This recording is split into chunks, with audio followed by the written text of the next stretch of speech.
Hey everybody, this is John Skiba, and I have some breaking news about Midland Funding, the Consumer Financial Protection Bureau, and a whole heap of mess that Midland Funding is finding themselves in today. But first, if this is your first time here to my YouTube channel, go ahead and click subscribe. That way you can get information and updates like this on how to deal with your debt collection lawsuit. All right, let's talk about something that just came across my desk, actually into my email inbox. I get notices from the Consumer Financial Protection Bureau, almost every day. The Consumer Financial Protection Bureau, the CFPB as we refer to them, they are a federal agency that governs consumer type issues. It's a fairly new agency, somewhat controversial agency in that Senator Elizabeth Warren was the one who really spearheaded starting this. And when the Trump administration took over, they kind of just gutted the place. And things did change considerably. They didn't tend to pursue a lot of these collectors the way that they did under the Obama administration. So today, though, I got an interesting email notifying with a press release stating that the Consumer Financial Protection Bureau had filed a lawsuit against Encore Capital, Midland Funding, Midland Credit Management, and Asset Acceptance Corp. These are all under the same Encore Capital umbrella. But essentially, they had filed a lawsuit against Midland Funding. And the reason why they did is because back in 2015, the CFPB and Midland Funding and all those other entities entered into what's called the consent order. And basically, it's saying, the CFPB was saying, look, we think you're doing these things wrong. We think you're not handling your cases correctly. We think you're suing people outside the statute of limitations. And we're going to try to resolve this, and otherwise we're going to sue you. And Midland Funding said, okay, we'll work this out. They entered into a settlement agreement, and the settlement agreement was significant. There was a multi-million-dollar penalty and fines, and they had to agree to do things like not sue people when the statute of limitations has expired, and to provide the documentation that people needed to be able to verify whether this debt is what they're alleging. Because, as we all know, and as I often say, Midland Funding didn't loan you any money, you didn't agree to pay them any money, so they should be able to provide documentation to you as far as why it is that they are filing suit against you.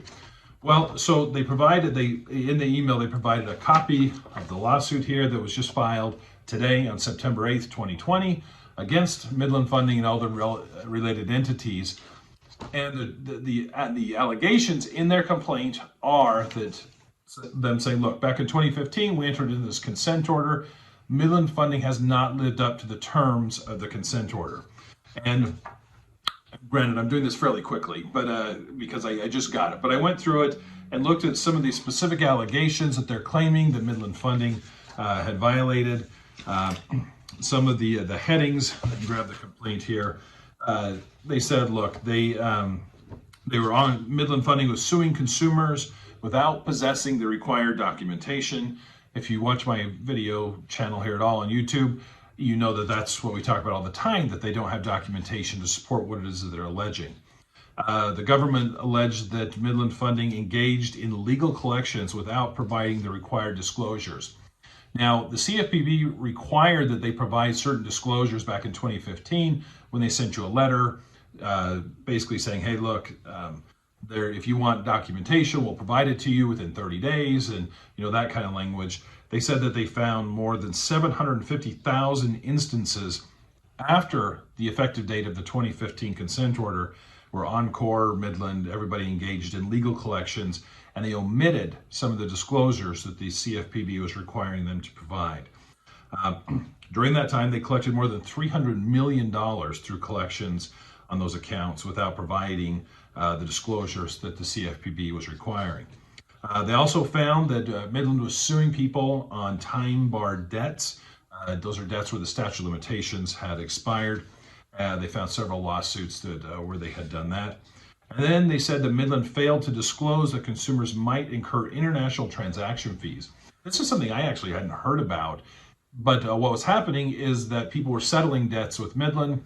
They go to make the payment, and they were routing them to some offshore foreign country processing place that was charging significant fees. They said that some of these consumers were paying fees, transaction fees, 6 months later after they had already entered into this. So they sued them. under the CFPA, the Consumer Financial Protection Act, the FDCPA, which is the Fair Debt Collection Practices Act, and several other statutes, basically saying, look, that you're not treating people fairly. Not only that, but they gave them a chance. They gave them a chance back in 2015, and then when they go back and look at it, the CFPB is saying, you didn't do what you said you were going to do.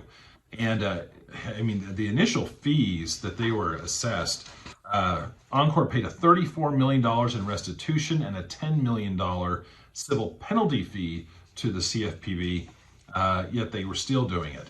A couple other numbers that's interesting in here, just to show you now how big Encore is. Midland Encore, it's the largest debt buyer in the nation. Its annual revenues, according to the CFPB in this document, were more than $1 billion with a B, billion with a B. And its annual net income after they pay all their expenses was over $75 million. It just shows you the scope of this operation that Midland is operating here. But it's not a good day in San Diego, which is where Midland Funding is headquartered, to get hit with something like this. This is going to be interesting to see how this plays out, because the CFPB gives opportunity to try to resolve these things, and they try to fix them with consent orders, for the government to enter a consent order with them and then find out that they're still not abiding by it. It'll be interesting to see how that plays out, because one of the things that the government is requesting is that Midland Funding disgorge all monies that they got from those collections that were done in violation of the original consent order, which, as they state in here, is over $300 million, which is a pretty hefty penalty. And something that's interesting, and not even getting political with this, as I said, I have seen the enforcement under the Obama administration compared to the Trump administration, and obviously the Trump administration is going to be more business friendly as compared to the Obama administration. This is being done under the Trump administration. These are a lot of the people who are in charge at the Consumer Financial Protection Bureau under the Trump administration do not like the Consumer Financial Protection Bureau, and even they are saying we're going to pursue this. So the question is, what does this mean for you if you're being sued by Midland Funding? Because, you know, it's a complaint, it's a lawsuit. And as everybody knows, as I've talked about forever, a complaint, this is just a bunch of allegations, doesn't mean that everything in there is true. How you can use it to your benefit, though, if you are dealing currently with a lawsuit with Midland Funding, Asset Acceptance, Midland Credit, Encore Capital, it can come up in discovery. This is something where if I were sending over written interrogatories, I would ask them about this and ask them specifically. Like it says here that the CFPB found numerous lawsuits where the statute of limitations had expired. I may ask a question about that. Hey, I saw that you got sued in September of 2020 by the government for suing people who the debt's on the outside of the statute of limitations. Was my case included in that? It's also something that would be great to use on cross-examination if you're at trial. You could ask the person from Midland if they are aware of this lawsuit and aware of the allegations of the CFPB that it has been, that they were suing people where the statute of limitations had expired. And you could ask them if they know if this case was included in it.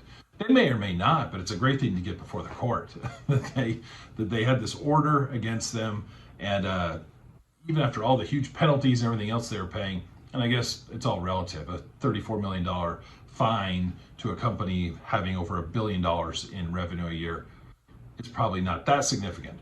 But I think it'll play well to the court in your favor if you're able to get this out, that look, there's problems here.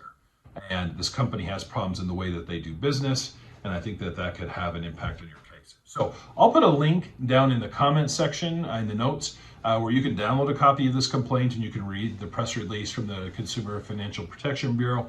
Hopefully that can be of some help to your case. And I'm sure I'll be doing a follow-up video down the road to discuss, how this whole thing plays out. Thanks for watching today.